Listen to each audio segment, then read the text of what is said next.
तो hello and welcome बच्चों, स्वागत है हमारे इस नए वीडियो में। तो आज हम लोग पढ़ने वाले हैं क्लास 8 का, जो कि 4 चैप्टर का हम लोग पढ़ने वाले हैं। 4 चैप्टर, जो कि 4 चैप्टर का जो चैप्टर नाम है न्यायपालिका, आज हम लोग पढ़ने वाले हैं। तो इस चैप्टर से हम लोग लगभग 40 क्वेश्चन करने वाले हैं।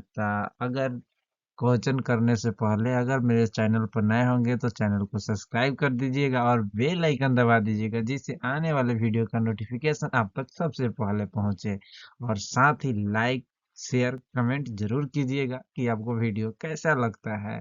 तो चलिए बिना देर के वीडियो को स्टार्ट करते हैं। तो इससे पहले सबसे पहले यहाँ पर देख लीजिए कि यह जो सवाल है ना, परीक्षा में बार बार पूछे जाने वाले सवाल को यहाँ पर दिया गया है।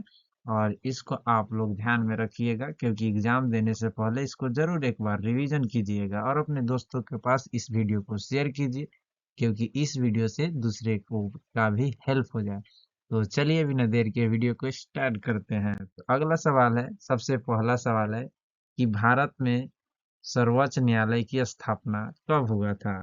तो बताइए कि भारत में सर्वोच्च न्यायालय की स्थापना किस दिन और किस तारीख को हुआ था?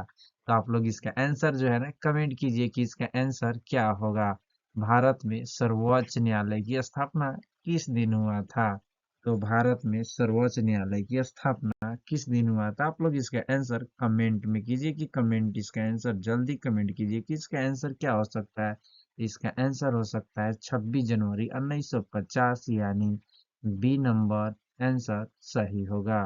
अगला सवाल है कि हमारे देश में कुल कितने स्तर की अदालतें मुख्य रूप से पाई जाती है? तो इसका आंसर आप लोग कमेंट कीजिए कि इसका आंसर क्या हो सकता है, क्योंकि बहुत ही आसान सवाल है। बहुत ही आसान सवाल है। आप लोग इसका आंसर कमेंट कीजिए, इसका आंसर कमेंट कीजिए कि क्या हो सकता है।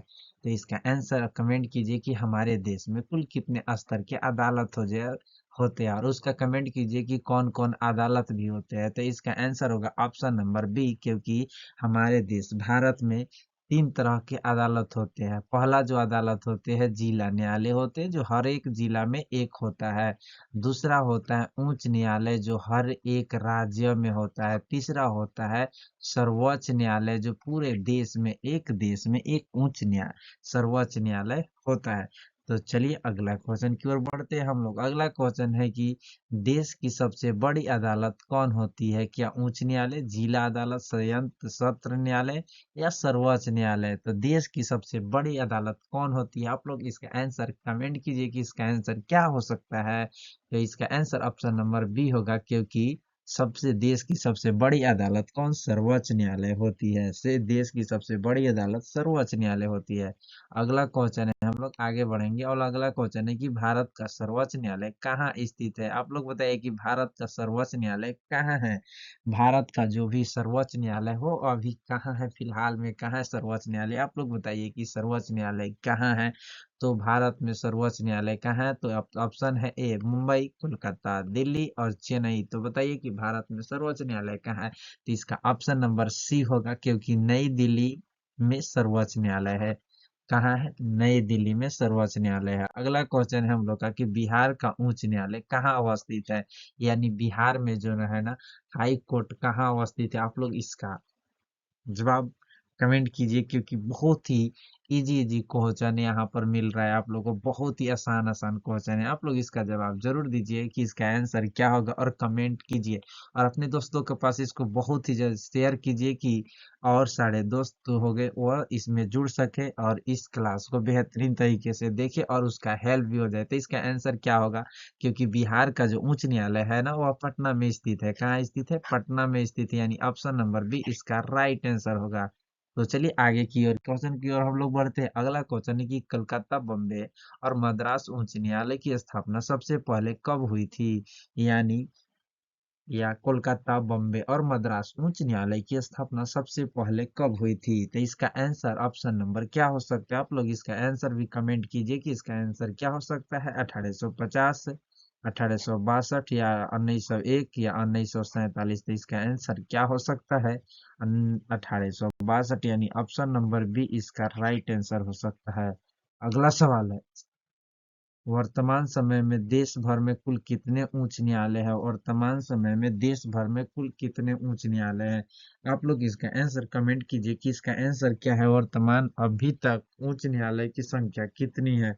उच्च न्यायालय की संख्या कितनी है? आप लोग बताइए कि उच्च न्यायालय की संख्या कितनी है। और एक चीज कमेंट कीजिए कि भारत में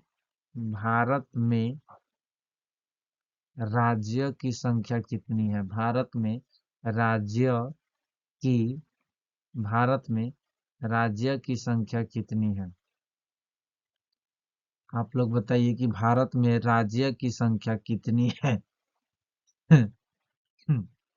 सॉरी, आप लोग बताइए कि भारत में राज्य की संख्या कितनी है। तो हम जान चुके हैं कि भारत में 28 राज्य है। भारत में कितने राज्य है? 28 राज्य है। और उच्च न्यायालय कितने हैं? 25 है। यानी ऑप्शन नंबर बी इसका राइट आंसर होगा। अगला सवाल है कि पंजाब और हरियाणा राज्य का साझा उच्च न्यायालय कहाँ स्थित है? और पंजाब हरियाणा का साझा उच्च न्यायालय कहाँ स्थित है? आप लोग बताइए इसका आंसर क्या हो सकता है। इसका आंसर क्या हो सकता है? इसका आंसर जो है ना, हम लोग जानते हैं कि पंजाब और हरियाणा का जो उच्च न्यायालय है ना, वह कहाँ हो सकता है? उच्च न्यायालय है ना, यानी चंडीगढ़। ऑप्शन नंबर बी इसका राइट आंसर होगा। अगला सवाल है कि पूर्वोत्तर राज्यों असम, नागालैंड, मिजोरम और अरुणाचल प्रदेश के लिए साझा उच्च न्यायालय कौन है? साझा उच्च न्यायालय कौन है? आप लोग इसका आंसर कमेंट कीजिए कि साझा उच्च न्यायालय कौन है। कमेंट कीजिए कि इसका आंसर क्या होगा। इसका आंसर क्या होगा? आप लोग कमेंट कीजिए।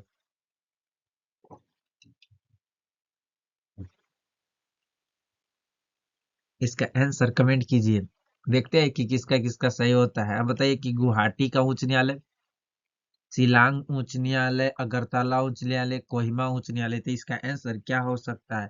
इसका आंसर क्या हो सकता है? तो वह गुवाहाटी गुवाहाटी उच्च न्यायालय, यानी ऑप्शन नंबर ए इसका राइट आंसर होगा। अगला सवाल है कि भारत का न्यायपालिका का मुख्य कार्य क्या होता है? भारत के न्यायपालिका का मुख्य कार्य क्या होता है? आप लोग बताइए। कानून बनाना, न्याय करना, कर वसूलना, या चुनाव कराना। बताइए न्यायपालिका का कार्य क्या होता है। तो हम लोग आसान भाषा में जानते हैं कि जो न्यायपालिका होती है वह न्याय का कार्य करता है।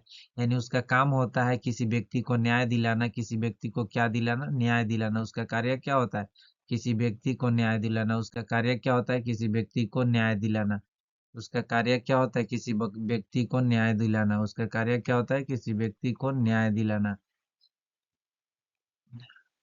तो हम लोग यहाँ पर अगला क्वेश्चन देखेंगे कि आगे की जो क्वेश्चन है यहाँ पर कि यदि कोई व्यक्ति न्यायालय में निर्णय से संतुष्ट न हो तो क्या कर सकता है? अगर कोई व्यक्ति न्यायालय के निर्णय से संतुष्ट न हो तो वो क्या कर सकता है? तो बताइए, कोई व्यक्ति है, अगर वह न्यायालय से संतुष्ट ना हो तो क्या कर सकता है? अपील कर सकता है, कानून बदल सकता है, धरना दे सकता है, कुछ नहीं कर सकता है। तो बताइए इसका आंसर क्या हो सकता है। आप लोग बताइए कि इसका आंसर क्या हो सकता है। क्या वो अपील कर सकता है, कानून बदल सकता है, धरना दे सकता है, या कुछ नहीं कर सकता है? तो जो भी व्यक्ति अगर वह न्यायालय से संतुष्ट नहीं है ना, तो वह क्या कर सकता है? तो वह जो भी व्यक्ति है जो न्यायालय से संतुष्ट नहीं है ना, वह क्या कर सकता है? आगे के कोर्ट में अपील कर सकता है। आगे के कोर्ट में क्या कर सकता है? अपील कर सकता है। अगला क्वेश्चन है कि न्यायपालिका किसके उल्लंघन होने पर हस्तक्षेप करती है?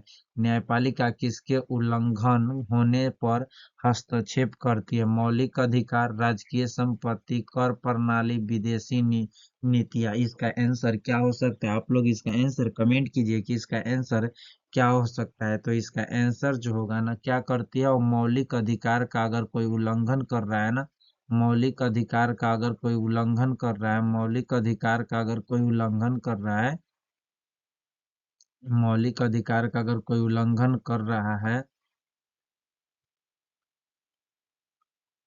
मौलिक अधिकार का कोई उल्लंघन कर रहा है, ऑप्शन नंबर ए, तो हस्तक्षेप कर सकती है। अगला क्वेश्चन है कि जब न्याय कार्यपालिका के कार्य की समीक्षा करती है तो उसे क्या कहते हैं? जब न्यायपालिका कार्यपालिका की समीक्षा करती है तो उसे क्या कहते हैं? आप लोग इसका आंसर कमेंट कीजिए कि इसका आंसर क्या हो सकता है।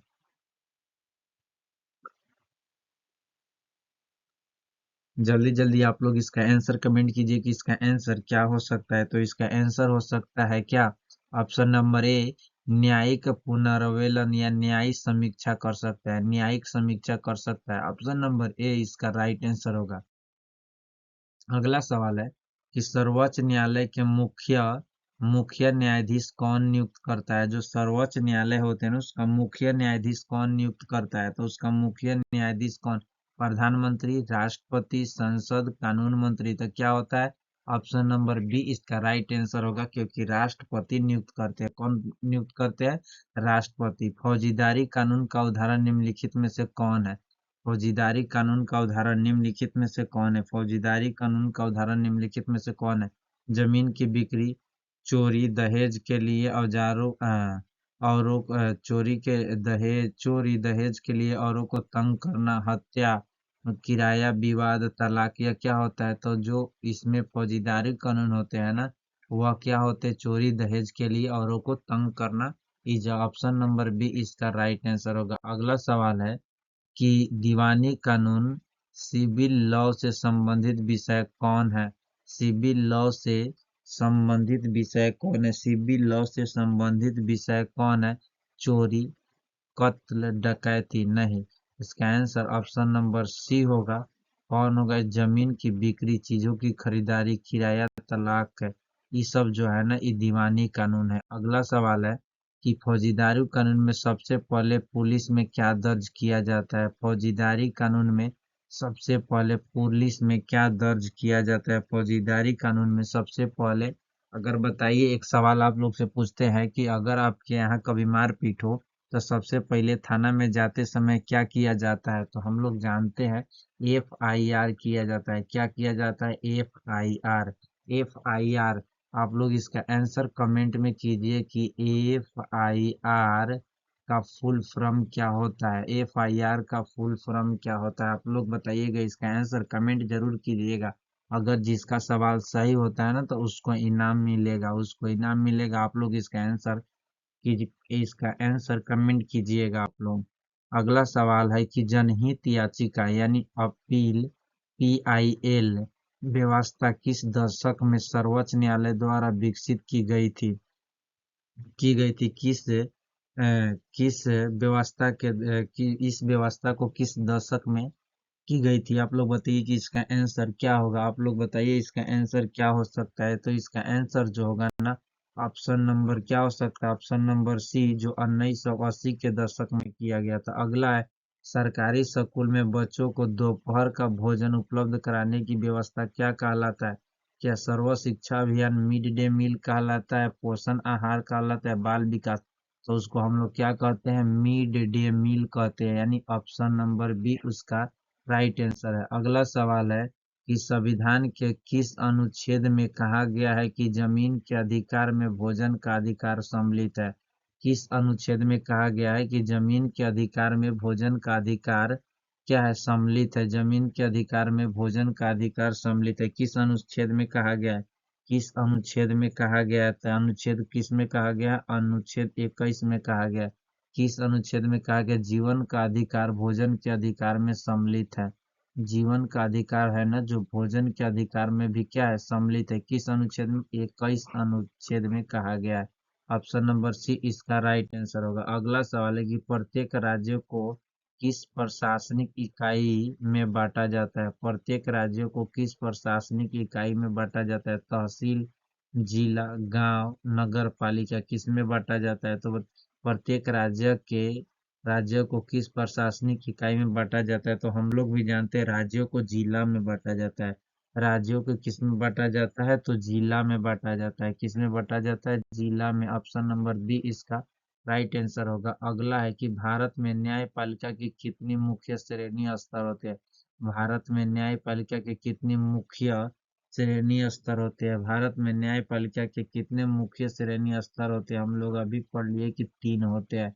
ऑप्शन नंबर सी इसका राइट आंसर होगा। ऑप्शन नंबर सी इसका राइट आंसर होगा। अगला, अधीनस्थ न्यायालय या जिला न्यायालय अदालत आमतौर पर किस स्तर पर होती है? किस स्तर पर होती है? किस स्तर पर? केवल राजधानी स्तर पर, जिला या तहसील स्तर पर, किसी शहर में, या केवल अंतरराज्यीय स्तर पर या केवल ग्राम स्तर पर होते हैं? तो बताइए इसका आंसर क्या हो सकता है? तो इसका आंसर हो सकता है बी, क्योंकि जो स्थानीय न्यायालय जो होता है ना, अधीनस्थ न्यायालय या जिला अदालत जो होते हैं ना, वह जिला में या किसी शहर में होते हैं। अगला जो होता है, स्वतंत्र न्यायपालिका का क्या अर्थ होता है? स्वतंत्र न्यायपालिका का क्या अर्थ होता है? स्वतंत्र न्यायपालिका का क्या अर्थ होता है? तो बताइए इसका आंसर क्या हो सकता है? तो स्वतंत्र न्यायपालिका का क्या, कार्यपालिका और विधायिका का न्याय के नियमों में दखल देना, न्यायाधीश की का अपनी मर्जी काम करना, अदालत का सरकार के अधीन होना, इनमें से कोई नहीं। तो इसका आंसर क्या हो सकता है? ऑप्शन नंबर ए, कार्यपालिका और विधायकों का न्यायपालिका के कामों में दखल ना देना। अगर वह दखल नहीं देते हैं, वो अपने स्वतंत्र रूप से कार्य करे, तो यही क्या होता है? स्वतंत्र न्यायपालिका होता है। अगला जो होता है, महिलाओं के संगठन द्वारा दहेज हत्या के खिलाफ किस दशक में आवाज उठाई थी?